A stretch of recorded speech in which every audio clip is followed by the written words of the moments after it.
오늘 우리가 함께 봉독한 창세기 26장 1절에서 5절까지 말씀을 가지고 인생의 흉년이 찾아왔을 때, 이런 제목으로 함께 은혜를 나누고자 합니다.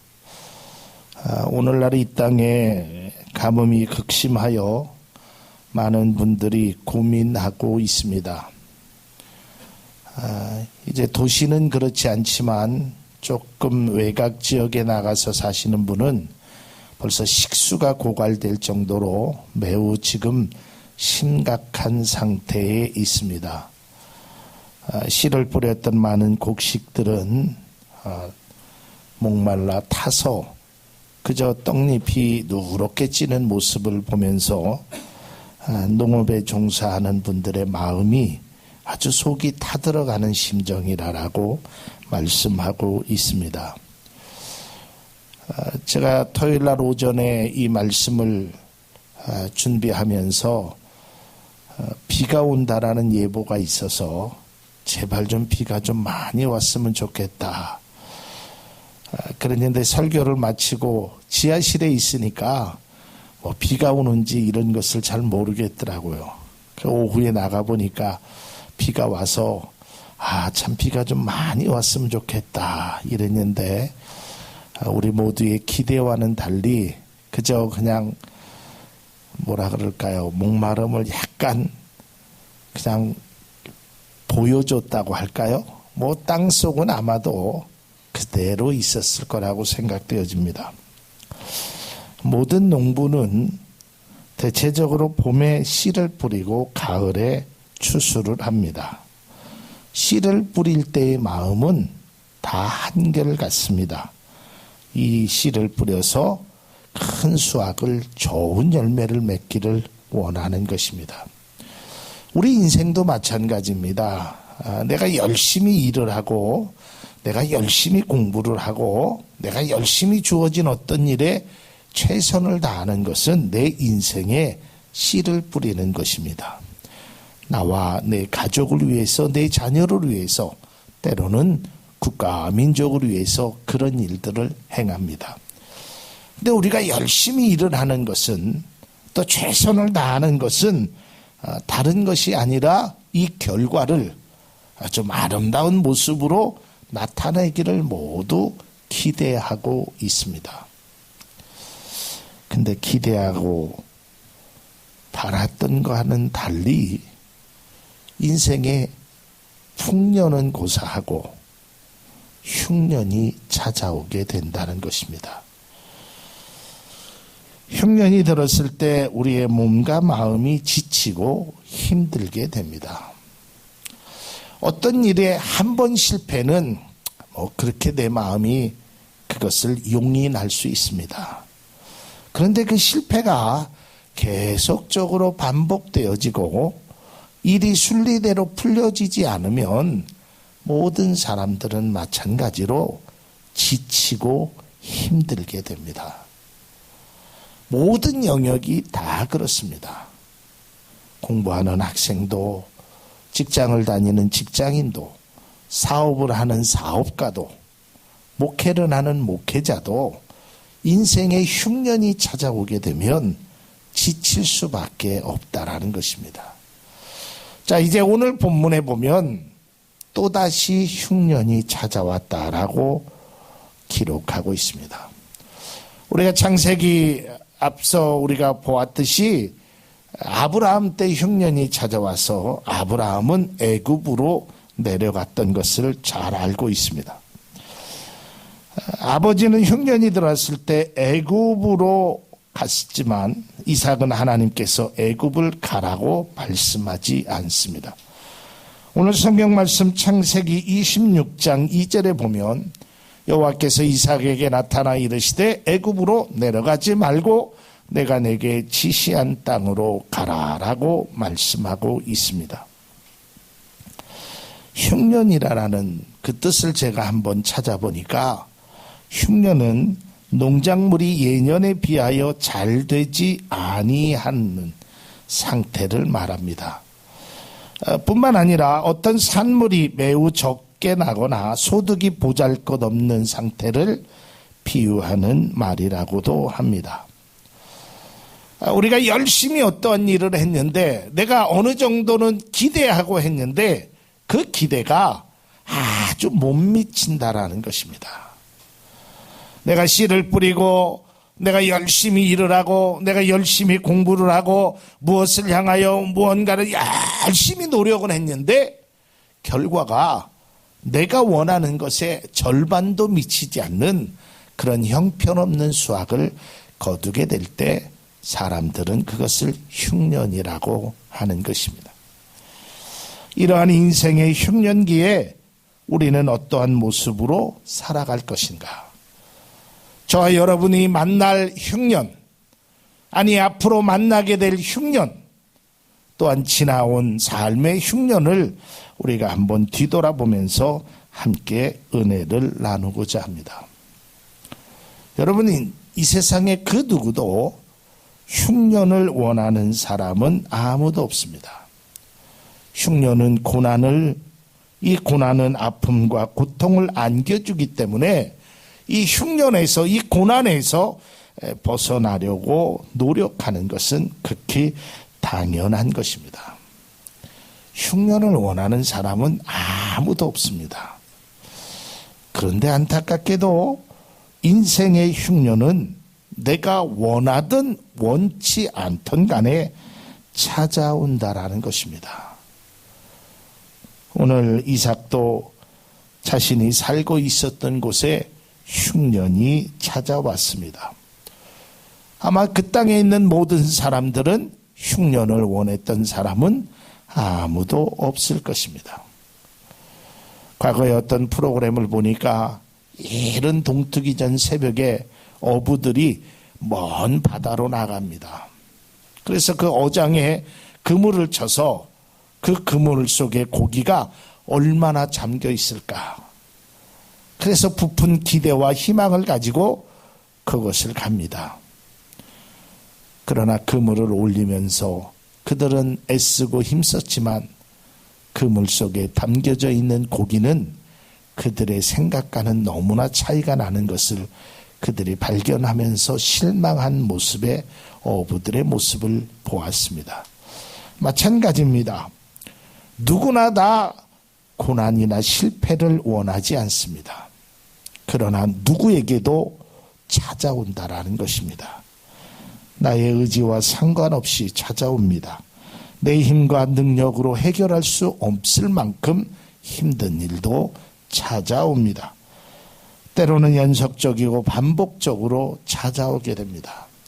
작년에 흉년이었으면 올해는 좀 풍년이 있었으면 좋은데, 저번에 그 일은 실패했으면 이번에 그 일은 조금 성공했으면 좋으련만, 지난번에도 실패했고 이번에도 실패한다면 우리의 마음 가운데 어떤 생각이 들겠습니까?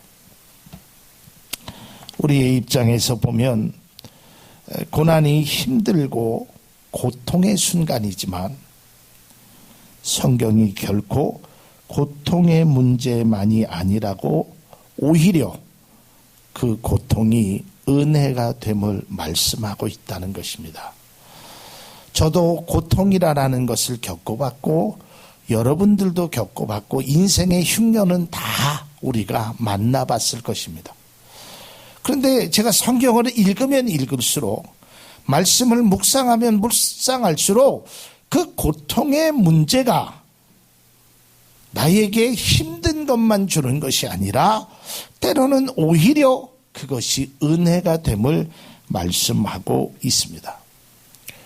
시편 31편 7절의 말씀을 보면, 내가 주의 인자하심을 기뻐하며 즐거워할 것은 주께서 나의 고난을 보시고 환난 중에 있는 내 영혼을 아셨다라고 기록하고 있습니다.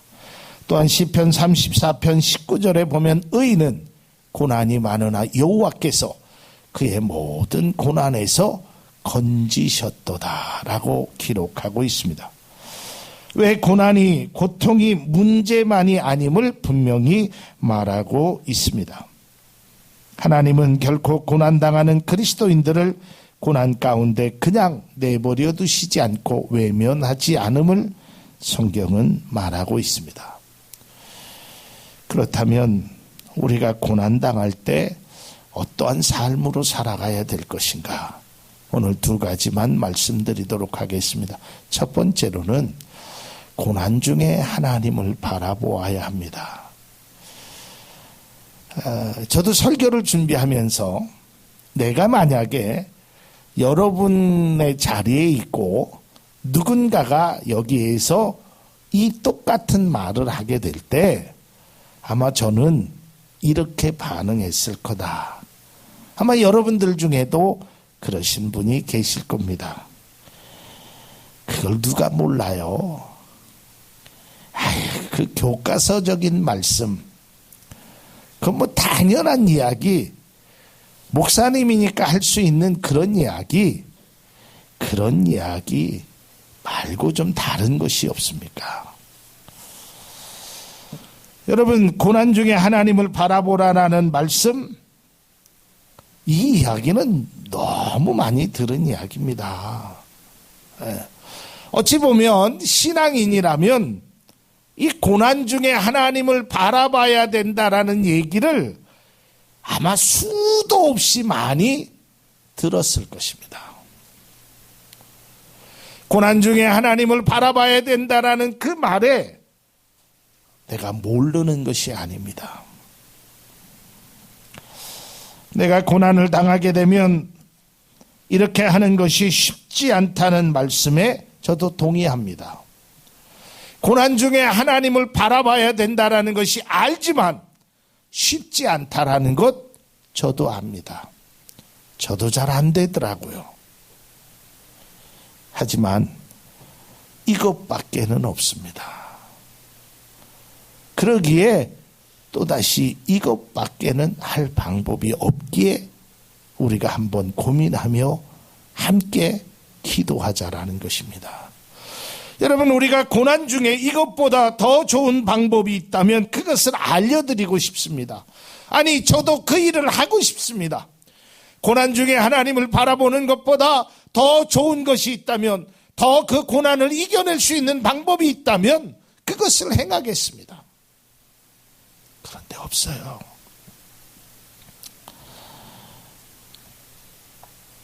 제가 지난 이 말씀을 초안을 제가 수요일 날 이 말씀에 대한 초안을 잡고 인터넷을 검색하다가 참 가슴 아픈 사연을 들었습니다.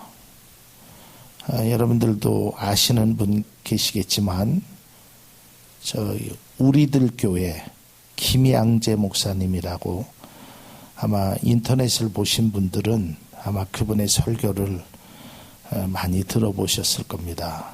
그 김양재 목사님이 그 목장으로 해서 많은 사람들에게 간증을 하고 참 많은 성도들의 그 가슴 아픈 상처를 치유해 주면서 목회를 아주 정말 많은 사람들의 귀감이 되도록 한, 특히 여자 목사님으로서 선두적인 역할을 하신 목사님이었어요. 근데 제가 기사를 보고 깜짝 놀란 것은 그분이 6개월 전에 암 판정을 받았습니다. 근데 그분이 그래, 하나님께서 나에게 이러한 고난을 이겨낼 수 있도록 하나님께서 나에게 힘을 주셨습니다. 그러면서 이제 설교를 다른 분들이 하시다가 그날을 설교를 하셨는데 이 모자를 쓰고 설교를 하셨습니다. 왜냐하면 항암 치료를 받으니까 머리카락이 다 빠지고 그런 흉한 모습을 성도들에게 보이기가 그랬다고 모자를 쓰면서 설교를 하면서 저는 이 고난 중에 하나님을 바라봅니다. 참 쉽지 않은 것입니다. 정말 열심히 목회하셨던 그 목사님인데 암이라는 판정을 받고 얼마나 실망이 됐겠습니까? 아마 성도들도 얼마나 걱정이 됐겠습니까? 그러나 그분 또한 내가 이 고난 중에 하나님을 바라봅니다. 왜냐하면 그것밖에는 우리가 행할 일이 없다라는 것입니다. 그 방법밖에는 행할 것이 없다라는 것입니다.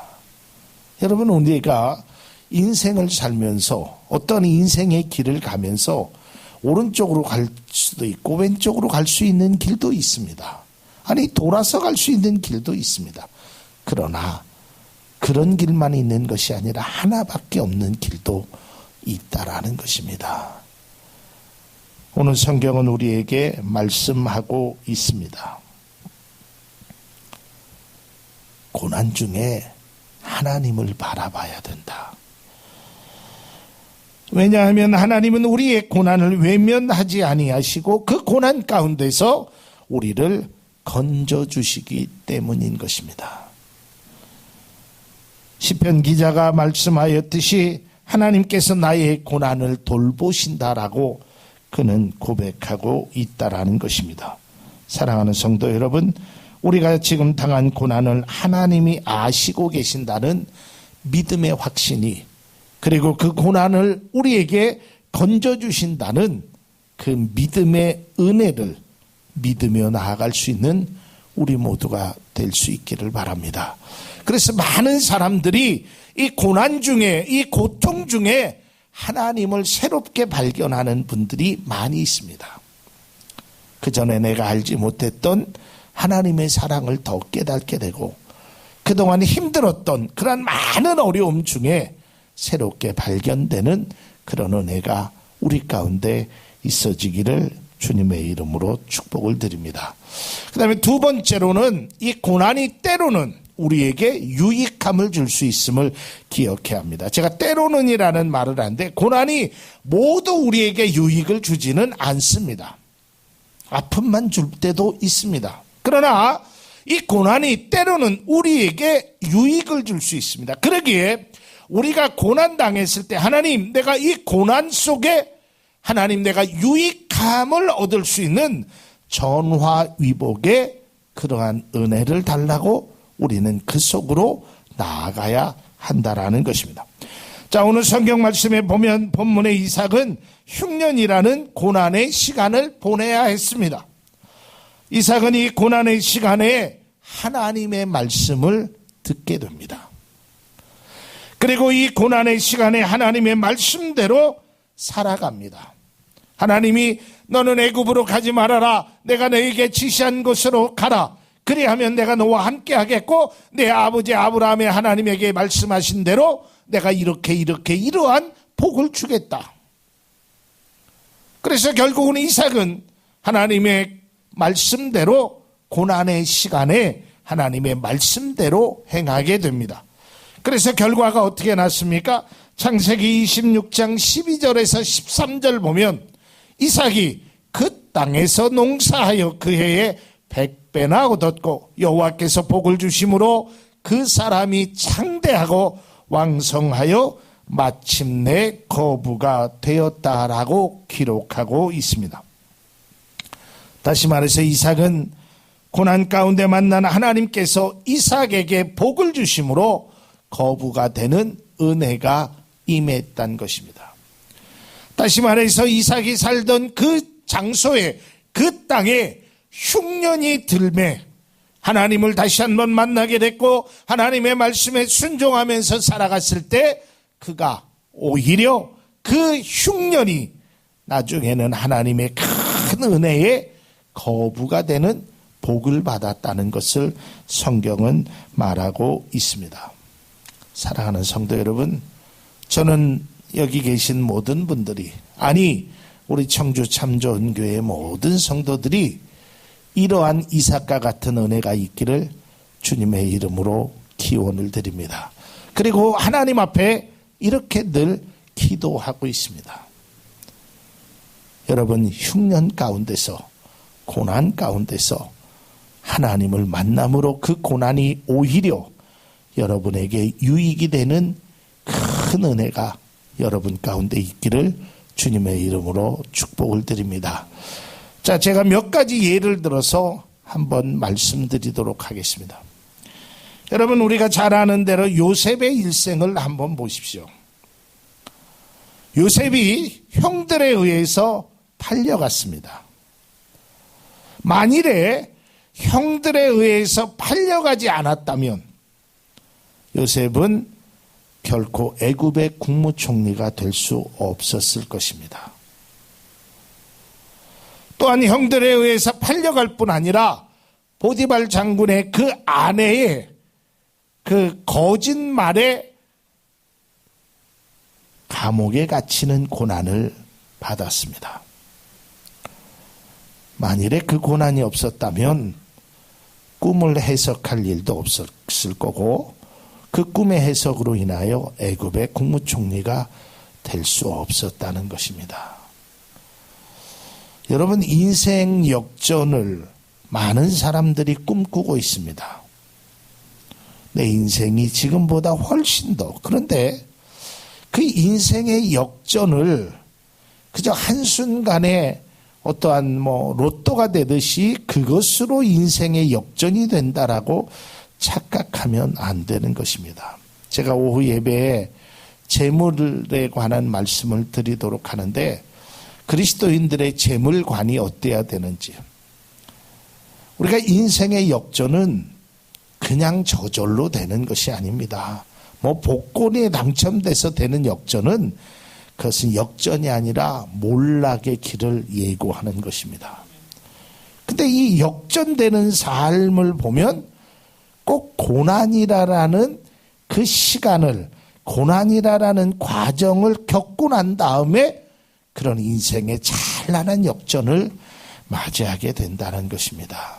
이게 성경이 우리에게 말씀하고 있다라는 것입니다. 그래서 고난의 아픔과 괴로움의 시간이겠지만 이것이 나를 은혜의 길로 하는 나침판 같은 존재임을 기억해야 합니다. 나침판 같은 존재, 나를 가라고 방향을 해주는 것입니다. 그 나침판 같은 존재가 바로 고난의 시간이라는 것입니다. 또 우리가 욥을 한번 볼까요? 고난하면 욥이겠죠. 욥이 고난을 통해서 큰 신앙적 고백을 2번을 합니다. 그 첫 번째 고백이 나중에 나오지만 제가 먼저 말씀드립니다. 42장 5절에 보면 내가 주께 대하여 귀로 듣기만 하였사오나 이제는 눈으로 주를 배웁나이다. 이 고난을 통해서 하나님을 이제 눈으로 알게 됩니다. 그리고 우리가 잘 아는 대로 23장 10절에 보면 그러나 내가 가는 길을 그가 아시나니 그가 나를 단련하신 후에는 내가 순금같이 되어 나올, 이 2가지의 고백을 합니다.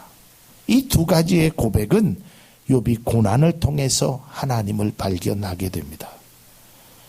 결국 그 하나님을 통해서 모년에 하나님께서 그에게 복을 주시는데 모든 것들을 다 회복시켜 주시고 그 중에 물질은 2배를 더 주십니다.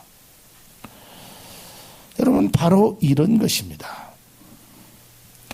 우리가 인생을 살면서 고난의 시간을 피할 수만 있다면 얼마나 좋겠습니까? 고난의 시간이, 인생의 흉년이 나에게 찾아오지 않는다면 얼마나 좋겠습니까? 그러나 참으로 이상하게도 그 고난의 시간이라는 것이 찾아오게 되는 것입니다. 제가 여기 계신 어르신들 앞에서 이런 말씀 드리기는 참 죄송한데, 이게 젊었을 때 하고 이제 50대 중반이 되고 나니까 무슨 생각이 드냐면 이 어르신들의 모습을 닮아가는 게 겁이 나요. 이게 무슨 얘기냐면, 저는 이제 머리가 하얘지진 않지만 나이가 먹으면서 머리가 빠지기도 하고, 또 이가 나빠서 일을 하는 어르신들 모습을 보고, 또 허리가 아파갖고 관절이 아파서 수술하시는 그 어르신들의 모습을 보면서 나도 저런 시간이 오겠지. 요즘 제가 무슨 일인지 이렇게 다리가 굉장히 저립니다. 서 있으면 이 발바닥이 저려가지고 이게 서 있기가 어려울 정도로 발이 굉장히 저려요. 혹시 건강에 무슨 이상 신호가 안 오는 건가? 근데 그게 아닐 것 같은데 다 그렇게 오더라고요. 나는 절대 지팡이 안 집을 것 같은데 지팡이를 집더라니까요. 그게 인생의 육체의 그 순서입니다. 어느 분이 과거에 그런 이야기를 하셔요. 이 사람이 걸을 때, 특히 남자들이 걸을 때 이렇게 뒷짐을 짚고 걷는 게 이제 나이가 들었다는 신호라 그래요. 근데 나는 어려서 보니까 이 뒷짐을 짚고 걸어보니까 이게 굉장히 불편해요. 뒷짐을 짚는다는 게. 그래서 그 뭐 뒷짐 지는 게 굉장히 불편한데 뭐하러 할까. 그런데 어느 순간에 보니까 제 손이 벌써 뒤에 가 있더라니까요. 아마 우리 하민이나 해보면 목사님 이게 뒷짐 지는 게 이게 무슨 뭐 포로된 것 같고 불편한 것 같죠? 너희들도 한 40년 지나면 손이 뒤로 간단다. 그게 자동으로 그렇게 돼 있어요. 그래서 어른들이 그런 얘기 하잖아. 이 녀석아, 너도 내 나이 돼봐라. 너도 내 나이 돼봐라. 근데 그렇게 가는 거예요. 어르신들이 보여줬던 그런 모습대로 나는 가기 싫지만 내 육체가 그렇게 가는 거예요. 마찬가지로 우리의 삶도 마찬가지예요. 어르신들이 겪었던 그 찬란한 화려한 삶도 우리가 경험하지만 그분의 어렵고 고난의 삶을 그대로 경험할 수밖에 없다라는 것입니다. 그러나 그 고난이 때로는 우리에게 유익을 준다라는 욥의 고난과 또한 요셉의 고난을 우리가 잘 알고 있습니다. 마지막 고난 하나를 더 말씀드리도록 하겠습니다. 사사기에 보면 사사들이 많은 일들을 행합니다. 그때 룻기서 1장에 보면 사사들이 치리하던 때에 유대 베들레헴에 흉년이 듭니다. 이때 엘리멜렉이라는 사람이 자신의 아내와 두 아들을 데리고 모압 지방으로 갑니다. 근데 이 모압 지방에 갔는데 무슨 일인지 엘리멜렉이라는 사람이 죽게 됩니다. 그리고 두 아들이 모압 여인과 결혼을 하게 됩니다. 하나는 오르바요, 하나는 룻이라는 여인과 결혼을 합니다. 근데 어찌된 일인지 결혼을 했던 두 아들도 죽게 됩니다. 이때 시어머니 나오미와 두 며느리가 남게 됩니다. 이때 시어머니가 너희들도 너희 각자 알아서 살아라. 이때 룻이라는 여인이 시어머니를 따라 다시 베들레헴으로 오게 됩니다. 여러분, 앞이 막막한 것입니다. 가진 것도 하나도 없습니다. 남편도 없습니다. 남자도 없습니다. 집안에. 여러분, 오늘날 같이 여성들이 일할 수 있는 사회가 아닙니다. 당시에 여성들이 일을 해봐야 결국 농사 짓는 일에 허드렛 일만 할 수 있는 그런 사회입니다. 앞이 캄캄합니다. 그리고 내가 살던 지역도 아닙니다. 어머니의 고향, 어머니와 함께 있겠다는 그 믿음 하나, 그 자녀로서의 도리를 가지고 베들레헴에 오게 됩니다. 아마 이 룻이라는 여인의 가족들이 있었다면 말렸을 것입니다. 야, 가지 마라. 뭘 믿고 가냐. 나이 많은 시어머니, 네가 어떻게 하려고 가느냐. 차라리 이 모압 지방에서 새로운 남자를 만나서 살 것을 아마 권면했을지도 모릅니다. 그러나 룻은 자신의 당한 고난을 그저 숙명적으로, 운명적으로 받아들였던 것 같습니다. 그리고 시부모님을 모시고 베들레헴에 오게 됩니다. 그런데요, 참 그 고난이 아이러니하게도 거기에서 보아스라는 사람을 만나게 됩니다. 그리고 보아스라는 사람을 만나서 어떤 일이 이루어졌냐면 먹을 것이 풍성해집니다. 그 성경 룻기서를 보면 이 보아스가 이제 농사를 짓는데 포도 열매를 맺고 그런데 떨어진 것은 절대로 주지 말아라. 그리고 너희들이 한번 지나간 것은 절대로 다시 가지 말아라. 그리고 소년들을 꾸짖습니다. 그 나머지는 저 여인을 위해서 줘라. 그래서 성경에 보면 그 여인이 주신 것이 일꾼들이 추수한 것보다 더 많았다라고 기록되어 있습니다. 육신적인 그러한 경제적인 문제가 다 해결됩니다. 뿐만 아니라 그는 예수님의 족보에 이름을 올리는 그 보아스와 결혼을 하게 됩니다. 그리고 그가 결국 다윗의 조상이 되는 것입니다. 여러분, 만약에 이 룻이라는 여인이, 물론 역사에 만약에라는 것은 존재하지 않지만 고난이 없었다면 이 여인은 결코 예수님의 족보에 이름을 올릴 수 없게 되는 것입니다. 사랑하는 성도 여러분, 하나님께서 우리에게 때로는 고난의 시간, 아픔의 시간을 주실 때도 있습니다. 아니, 하나님이 안 주시더라도 그 고난이 자연스럽게 우리에게 찾아올 수 있습니다. 그러나 그 고난의 시간이 우리에게 눈물만 주는 것이 아니라 우리를 더 강하게 하고 우리에게 전화위복의 복을 준다라는 것을 분명히 깨달을 수 있기를 바랍니다. 룻의 고난은 분명 힘들고 어려운 시간의 연속이었습니다. 뿐만 아니라 요셉의 고난도 연속이었습니다. 여러분, 다윗의 고난도 보십시오.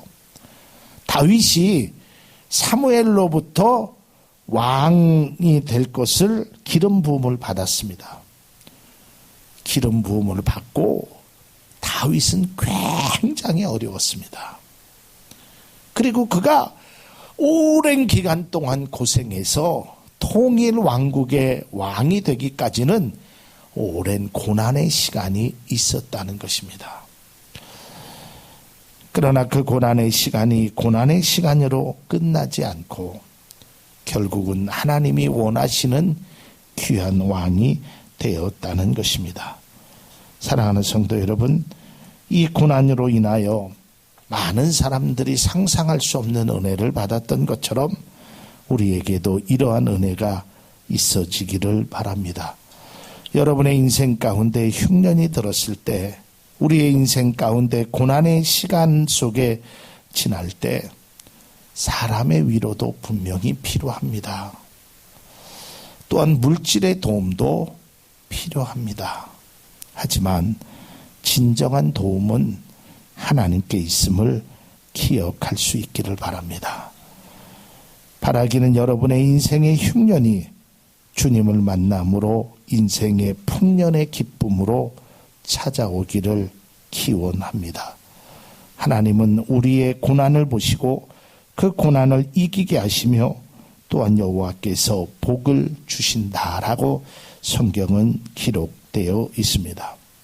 우리의 고난의 시간 속에 주님을 만남으로 주님께서 우리의 축복의 시간들로 채워질 수 있는 귀한 은혜가 여러분 가운데 꼭 있기를 주님의 이름으로 기원을 드립니다.